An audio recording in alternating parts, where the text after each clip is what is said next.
Welcome back to my YouTube channel. आज की इस वीडियो में हम करने वाले हैं 2022 का पीजीटी कंप्यूटर साइंस का एग्जाम है। इसका हम मैथ्स पार्ट करने वाले हैं। Question number 1, a shopkeeper sells a fan for ₹1107, 1107 रुपये में एक पंखा बेचा 18% का डिस्काउंट देने के बाद मार्क प्राइस पर। ठीक है। If he does not give any discount he earns a profit of 20% on the cost price. अगर वो कोई डिस्काउंट नहीं देता है तो उसको कॉस्ट प्राइस पर 20% का प्रॉफिट होता है। What is the cost price of the fan? तो आपको कॉस्ट प्राइस निकालना है फैन का। देखो 1107 में बेचे 18% के डिस्काउंट पर। अगर 18% का डिस्काउंट नहीं दिया गया होता तो सेलिंग प्राइस हो जाता। Selling price is equals to 18% का डिस्काउंट दिया तो ये कितना है? 1107 कितना है? 82%।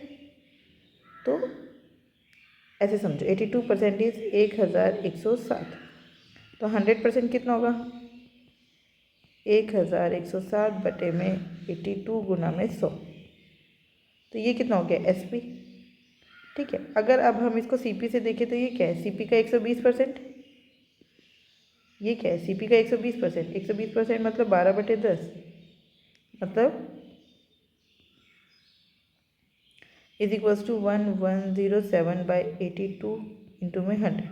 तो सीपी निकालने के लिए क्या करेंगे? बस 1107/82 इंटू में 100 इंटू में 10/12। अब इसको सॉल्व कर देते हैं। कितना हो गया? 4 3 ज़ा 12, 4 25 ज़ा 100, 3 1 ज़ा 3 3 ज़ा 9 और बचा कितना? 2 3 6 ज़ा 18, बचा 2 3 9 ज़ा 27। ये 9 के टेबल में आता है। और किसे कटेगा ये? 82 से पूरा पूरा तो नहीं जाएगा। पहले इसको काट लो। 41 और ये 5, 2 41 ज़ा 82, 2 5 ज़ा 10, 41 1 ज़ा 41, 41 9 ज़ा 369। तो आंसर आ गया आपका 25 9 ज़ा 225 इंटू में 5। ये आंसर है। 225 इंटू में 5 कितना हो गया? 5 5 ज़ा 25 का 2 यहाँ, 5 2 ज़ा 10, 12 का 1 यहाँ, 5 1125, 1125 is the right answer. Question number 2, a boat takes 3 hours to go 56 kilometre downstream and 22 kilometre upstream. तो डाउन स्ट्रीम की स्पीड क्या होती है? x प्लस वाई, जहाँ पे x का मतलब है speed of boat in still water and y का मतलब है स्पीड ऑफ करंट। ठीक है। और अप स्ट्रीम की स्पीड क्या होती है? x minus y. It takes 3.5 hours to go 42 km downstream and 44 km upstream. How much time will it take to go 105 km downstream? तो आपको निकालना है 105 by x plus y। ये आपको निकालना है। तो जो हमें दिया है सीधा सीधा लिख लेते हैं। टाइम क्या होता है? डिस्टेंस अपॉन में स्पीड। तो 56 अपॉन में x plus y plus 22 upon में x minus y is equals to 3। ऐसे इसको भी लिखो 42 अपॉन में x plus y plus 44 upon में x minus y is equal to 3 1/2। कितना हो गया? 3 2 ज़ा 6 और 1 7/2। ठीक है। अब इसमें से 2 कॉमन आ रहा है, 2 कॉमन ले लो। तो ये हो गया 21 और ये हो गया 22 और 2 इधर डिवाइड में चला जाएगा। ये हो गया 7/4। अब ये दोनों सेम है, माइनस कर दो। तो 56 माइनस 21 कितना हो गया? 6 minus 1 5, 5 minus 35 by x plus y is equals to 3 minus 7/4। 4 3 ज़ा 12 माइनस 7, 5/4। तो 5 7 ज़ा 35। एक्स प्लस वाई की वैल्यू आ गई 7 4 ज़ा 28। बस ये वैल्यू यहाँ पे पुट कर दो। 105/7 इंटू 4 ही लिख देते हैं इसको। 7 1 ज़ा 7, 7 5 ज़ा 35, 15/4 मतलब कि 4 3 ज़ा 12, 3 3/4 is the right answer. 3 3/4 is the right answer. Question number 3. Ajay started a business by investing rupees 4.5 lakh after 4 months. देखो पहले अजय ने बिजनेस स्टार्ट किया, कितने रुपए लगाए? 4.5 लाख। 4 महीने बाद विजय और आ गया और यह है अजय और यह है विजय। विजय आ गया और उसने 2.25 लाख रुपए लगाए। अब आफ्टर अनदर 2 months, 2 महीने बाद अजय ने 1.5 लाख रुपए निकाले। तो अभी तक 4.5 लाख कितने महीने के लिए यूज़ कर चुका था? 6। उसके बाद अजय ने क्या किया? 1.5 लाख रुपए निकाले। तो अब कितना बचा? 3 लाख। एंड केवल joint with an investment of ₹6 lakh. अब केवल और आ गया, केवल ने कितने रुपये लगाए 6 लाख, कितने महीनों के लिए 6 महीनों के लिए। तो ये 3 लाख भी कितने महीनों के लिए यूज़ हो रहे हैं 6 महीने के लिए। और जो विजय ने पैसे लगाए थे 2.25 लाख, ये कितने महीने यूज़ होंगे बताओ। 4 महीने बाद लगाए थे तो 8 महीने के लिए यूज़ होंगे। बस ये हो गया इनका प्रॉफिट शेयरिंग रेशो। जितनी उन्होंने कैपिटल लगाई है वही होता है प्रॉफिट शेयरिंग रेशो। तो इन सब में से 6 कॉमन आ रहा है, 6 कॉमन ले लो, क्या बचा 4.5 + 3 7.5 रेशो 2.25 और 8। तो इसमें से मैंने 2 कॉमन ले लिया और यहाँ से 3 कॉमन ले लिया, तो कितना बचा 0.75 इंटू में 4/6। तो 6 तो कैंसिल आउट हो जाएगा, हट जाएगा। अब इसको हम सॉल्व कर लेते हैं। ये है 75/10 रेशो 75/100 इंटू में 4/6। ठीक है, तो 25 3 = 75, 25 4 = 100, 5 1 = 5, 5 5 = 25, 5 2 = 10।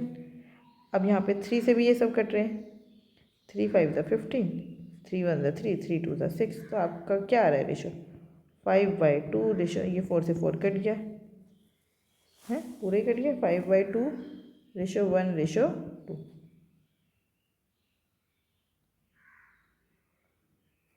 ठीक है, तो 2 से मल्टीप्लाई कर देते हैं, ये हो गया 5/2/4।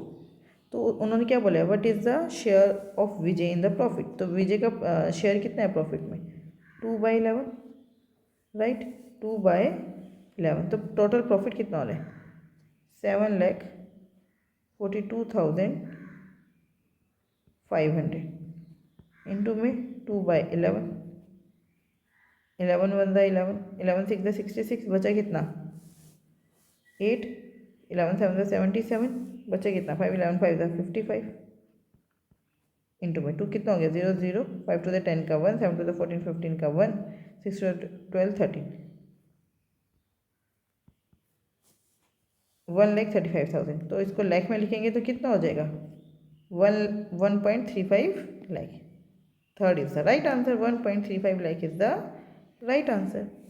A certain sum lent at a compound interest for 2 years at 20% per annum would fetch ₹1446 more if the interest was compounded half yearly than it was compounded annually. देखो वो क्या कह रहे हैं, आपने 2 साल के लिए पैसा उधार दिया। पहले अगर आप 20% पर एनम कंपाउंड इंटरेस्ट पर देते हैं एनुअली, और लेकिन दूसरी बारी आप दे रहे हैं हाफ ईयरली पर, तो आपको 1446 रुपये ज़्यादा मिलेंगे। तो पहले अगर आपने कंपाउंड इंटरेस्ट एनुअली पे दिया था तो आपको कितना इंटरेस्ट मिलेगा 20% पहले साल में, दूसरे साल में भी 20% प्लस इस 20 का 20% कितना हो गया 20 × 20/100%, 4% हो गया। तो टोटल इंटरेस्ट आपको कितना मिला, टोटल इंटरेस्ट आपको मिला 20 और 20 40 और 4 44%। अब इस वाले केस में देखते हैं, जब हाफ ईयरली है तो आपका रेट जो है होगा वो 10% हो जाएगा। तो पहले साल आपको मिलेगा, अब इसमें 4 बार ही मिलेगा हर 6 महीने में। पहले साल का मतलब पहले 6 महीने हैं, मतलब फर्स्ट टाइम जो इंटरेस्ट मिलेगा। सेकंड में यहाँ पे 10%, फिर इस 10 पर 10% कितना हो गया 10 का 10% 1%, फिर थर्ड टाइम पर 10% तो मिलेगा ही मिलेगा, फिर इस 10 का 10% मतलब 1%, फिर इस 10 का 10% मतलब 1%, फिर इस 1 का 10% मतलब कि 0.1%। ठीक है, फिर फोर्थ टाइम में 10% तो मिलेगा ही मिलेगा, फिर इस 10 और इस 10 पर 10% तो कितना हो गया ये 1 1 1, सीधा 3 लिख दो। फिर इन तीनों पर भी 10% तो कितना हो गया वो 0.3, और इस 0.1 का भी 10% मतलब 0.01%। तो टोटल आपको इंटरेस्ट कितना मिला 40%, 3 4 5 6% प्लस 0.4% प्लस 0.01%। ठीक है, तो अब ये कितना हो गया 46.41%। आपको इतना इंटरेस्ट मिला है। कितना ज़्यादा मिला, 2.41% ज़्यादा इंटरेस्ट मिला। वो किसके बराबर है, 1446 के बराबर है, 1446। तो आपको 100% की वैल्यू निकालनी है। 1446 अपन में 241, पॉइंट हटा के ऊपर 100 लिख दे रही हूँ, और ये वाला 100 इंटू में 100। अब 241 के टेबल में देखो 1446 किस पे आता है, 6 पे ही आता होगा। 6 × 6, 6 4 24 का 2, 6 12 13 14। Yes, very good. तो आंसर आ गया 60,000। 60,000 is the right answer. Check भी कर लेते हैं। Question number 5, the cost of a mobile phone is 150% more than that of a calculator. क्या कह रहे हैं ये, चलिए अभी देखते हैं। The cost of a mobile phone is 150% more than that of a calculator and the cost of a computer is 140% more than that of a mobile phone. If the cost of computer decreases by 20%, the cost of mobile phone decreases by 5%, and the cost of calculator increases by 35%, then what is the percentage increase in total cost of one computer, 2 mobile phone and 5 calculator? तो as compared to their total original cost, देखो cost of mobile phone is 150% more than that of a calculator. 150% का क्या मतलब है, 150% मतलब 3/2। मतलब अगर कोई कैलकुलेटर 2 रुपये का है, तो जो मोबाइल फ़ोन है वो 5 रुपये का है। ठीक है, तो हम लिख लेते हैं कैलकुलेटर, और ये है मोबाइल फ़ोन। कैलकुलेटर अगर 2 रुपये का है तो 20 लिख लो इसको। तो मोबाइल फ़ोन कितने का है, 3 और ज़्यादा, तो 2 और 3 5, 50%। मतलब 150% मोर बोला है, तो टोटल कितना हो गया 250%। And the cost of computer is 140% more than that of a mobile phone. 140% मोर मतलब कि क्या है, 50 का 140% कितना हो गया, 14 5 सा 70, 70 और तो कंप्यूटर कितने का हो गया, कंप्यूटर हो गया 120 रुपये का। समझे। अब उन्होंने बोला है कितना है, कंप्यूटर तो एक ही है, 2 मोबाइल फ़ोन और 5 कैलकुलेटर। तो एक कंप्यूटर एक ही है, 2 मोबाइल फ़ोन है और 5 कैलकुलेटर है। तो ये कितना हो गया, 20 × 5 100, 50 × 2 100, और एक ही कंप्यूटर है। ठीक है, अब देखते हैं अब क्या चेंजेस हो रहे हैं। If the cost of a computer decrease by 20%, computer की कॉस्ट 20% गिर गई। 20% मतलब 1/5, तो 120 का 1/5 कितना होता है, 24 रुपीज़। तो इसमें से 24 रुपये घट गए। Cost of mobile phone decreases bye 5%, 5% कितना हो गया, -5। And the cost of calculator increases by 35%, तो +35। तो नेट चेंज कितना आ रहा है भाई, बताइए नेट चेंज कितना आ रहा है, 30 में से +6 का आ रहा है। इसका मतलब उन्होंने क्या पूछा है, what is the percentage decrease या इंक्रीज। तो इंक्रीज़ होगा, तो इसका मतलब ये डिक्रीज़ वाले तो देखने ही नहीं है। अब कितना इंक्रीज़ हो रहा है, 6 का, किस पर, 200 320 पर, इंटू में 100%।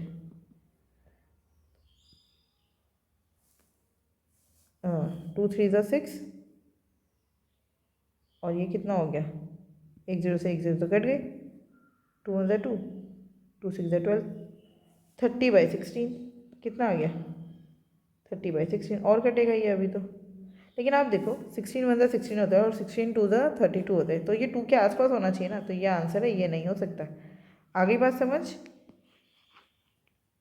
Question number 6, an item sold for rupees 475.20 after giving 3 successive discount of 25%, 20% and X%। 25% मतलब 1/4, 4 रुपये की चीज़ थी तो 3 में बेच दी। 20% मतलब 1/5, 5 रुपये की चीज़ थी तो 4 में बेच दी। एंड X% वही X/100।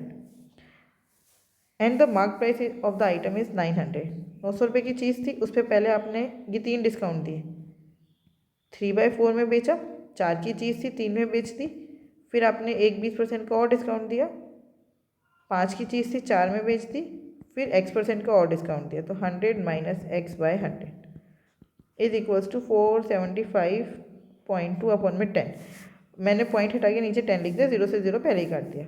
समझे, 4 से 4 कट गया, 2 0 से 2 0 यहाँ कट गई, अब हमें करना है इसको सॉल्व। तो 9 वन ज़ा 9 कटेगा 100% इससे, 9 वन ज़ा 9 और 9 5 ज़ा 45 बचा 2, 9 2 ज़ा 18 बचा 7, 9 8 ज़ा 72, 5 वन ज़ा 5, 5 2 ज़ा 10, फिर 2 से काट दो, 2 2 ज़ा 4, 2 6 ज़ा 12, 2 4 ज़ा 8, 3 वन ज़ा 3 और यहाँ पे कितना होगा 3 8 ज़ा 24 बचा 2, 3 8 ज़ा 24, तो 100 minus 88 is equals to x. X की वैल्यू आ गई 12, एक्स की वैल्यू आ गई 12।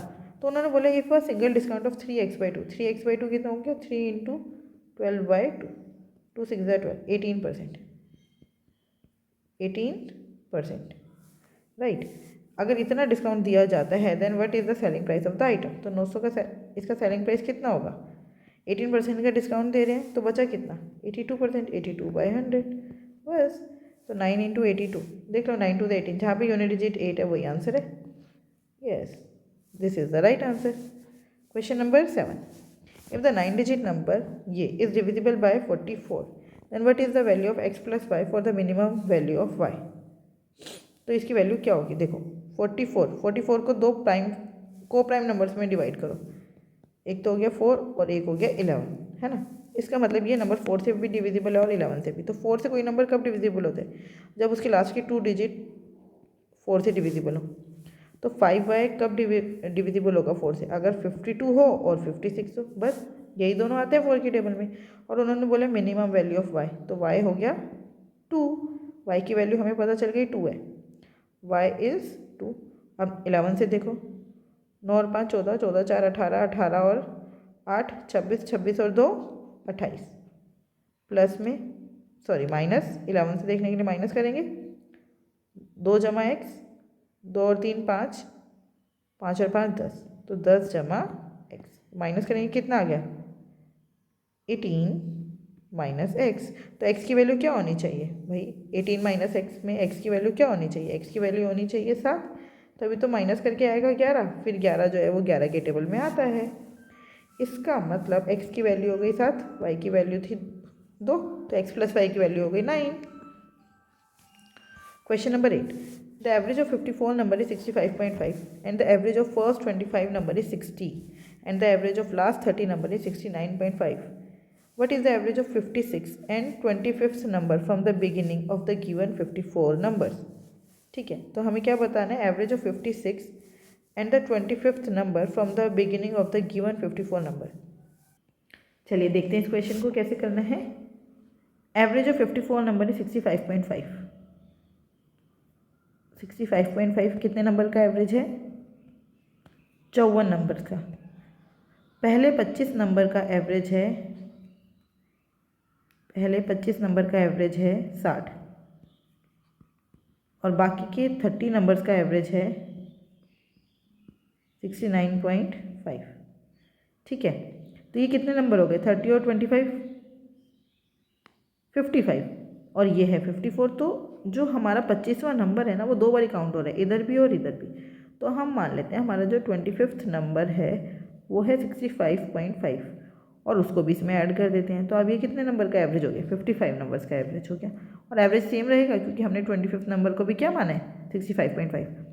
अब एक बात का ध्यान रखेंगे हम, जब भी हम एवरेज में से डेविएशन लेते हैं तो नेट डेविएशन कितना आना चाहिए, 0 आना चाहिए। तो चलो डेविएशन लेकर देखते हैं।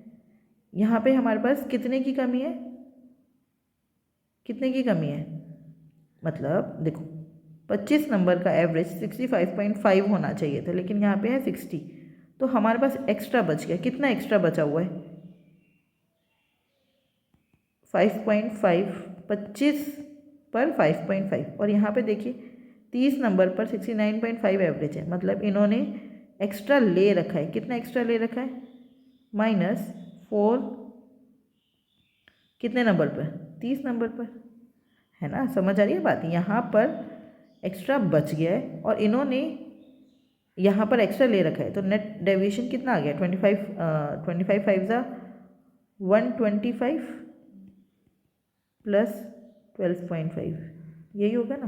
तो कितना हो गया इन दोनों को मल्टीप्लाई करके 137.5 और यहाँ पे 120, तो नेट डेविएशन कितना आ गया 17.5। इतना हमारे पास एक्स्ट्रा बच गया। भाई डेविएशन, नेट डेविएशन तो ज़ीरो होना चाहिए। इसको ज़ीरो करने के लिए क्या करना पड़ेगा हमें? -17.5। तो ये -17.5 कहाँ से करूँगी? इसमें से 65.5 में से 17.5 घटा दो। अब जब हम डेविएशन लेंगे तो हमारा नेट डेविएशन आएगा 0। 15 में से 7 गया 8, 5 में से 1 गया 4। इसका मतलब हमारा 25th नंबर है 48। और उन्होंने बोला average of 56 and 25th number मतलब कि 42 इज़, देख लो कितना है एवरेज। 8 और 6 14 का 1, 104/2 मतलब कि 52। 52 is the right answer. 52 is the right answer. अगर ये क्वेश्चन ना समझ आए तो एक बार और देखना। हमेशा जब भी एवरेज से डेविएशन निकालोगे तो वो क्या होता है? 0। यहाँ पे हमारा 0 नहीं आ रहा था, हमारा प्लस में बचा था 17.5। उस प्लस वाले को ख़त्म करने के लिए हम क्या करना पड़ेगा? 17.5 घटाना पड़ेगा। तो अब वो घटाएंगे किस में से? जो हमने 25th नंबर की वैल्यू ली थी 65.5। इसका मतलब 25th नंबर 65.5 नहीं है, वो है 65.5 माइनस 17.5। माइनस कर दिया हमने, क्योंकि नेट डेविएशन कितना होना चाहिए एवरेज से? 0। लेकिन हमारे पास एक्स्ट्रा बच रहा था, इसका मतलब हमारे पास कुछ एक्स्ट्रा वैल्यू थी, उस एक्स्ट्रा वैल्यू को हम माइनस कर देंगे। Question number 9, the simple interest on a certain sum for 12 years at 12.5% per annum. 12.5% मतलब 1/8। 12 साल के लिए आपको कितना इंटरेस्ट मिलेगा? 12/8। Exceeds the amount of the same sum at the same rate for 3.5 years by 750। Exceeds the amount of the same sum at the same rate for 3.5 years. देखो अब 3.5 सालों में आपको अमाउंट कितना मिलेगा? तो पहले तो आप इंटरेस्ट देखो कितना मिलेगा 3.5 सालों में। 3.5 इंटू में 1/8, इतना इंटरेस्ट मिला। कितना हो गया ये? पॉइंट हटा के 10, 7 5 7 35, 5 2 10, कितना हो गया? 7/16। ये तो आपका इंटरेस्ट हो गया। तो अमाउंट कितना हो गया? 16 और 7 23/16, ये हो गया आपका अमाउंट। और यहाँ पे कितना था? यहाँ पर भी नीचे 16 कर दो तो 24/16। यहाँ पर इतना पैसा मिल रहा है और यहाँ पर इतना, तो कितने की कमी है? मतलब ये है 24/16। चलिए ऐसे थोड़ा सा मुश्किल कर दिया मैंने, इसको नॉर्मल ही समझते हैं। इसको पूरे को इरेज कर देते हैं, ठीक है। यहाँ पर आपको सिंपल इंटरेस्ट निकालना है 12 साल का। तो 12 इंटू में 12.5 मतलब 125/1000, ठीक है। यहाँ पे आपको इतना सिंपल इंटरेस्ट मिल रहा है, तो P इंटू में ये, ठीक है। तो कितना हो गया? 25 5 125, 25 8 125 125, 125 8 1000। कितना इंटरेस्ट मिला आपको? 4 2 8, 4 3 12। यहाँ पे मिला आपको 3/2P, ठीक है। अब दूसरे में देखते हैं। अब हमें अमाउंट देखते हैं, तो पहले यहाँ पर सिंपल इंटरेस्ट निकालते हैं। सिंपल इंटरेस्ट कितना हो गया? P इंटू आर कितना है आपका? वही 125/1000 इंटू में टाइम कितना है? 3.5 साल, मतलब कि 3.5/2। पॉइंट हटा के नीचे 10, 125 125, 125 8 1000, और ये हो गया 5 7 35, 5 2 10। तो आपको कितना मिला इंटरेस्ट? 7P/16।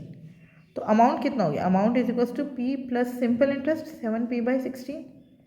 तो 16 एलसीएम लेंगे, यहाँ पे 1 है, ये हो गया 16P प्लस 7P मतलब 23P/16, है ना। अमाउंट हो गया। और यहाँ पे कितना था?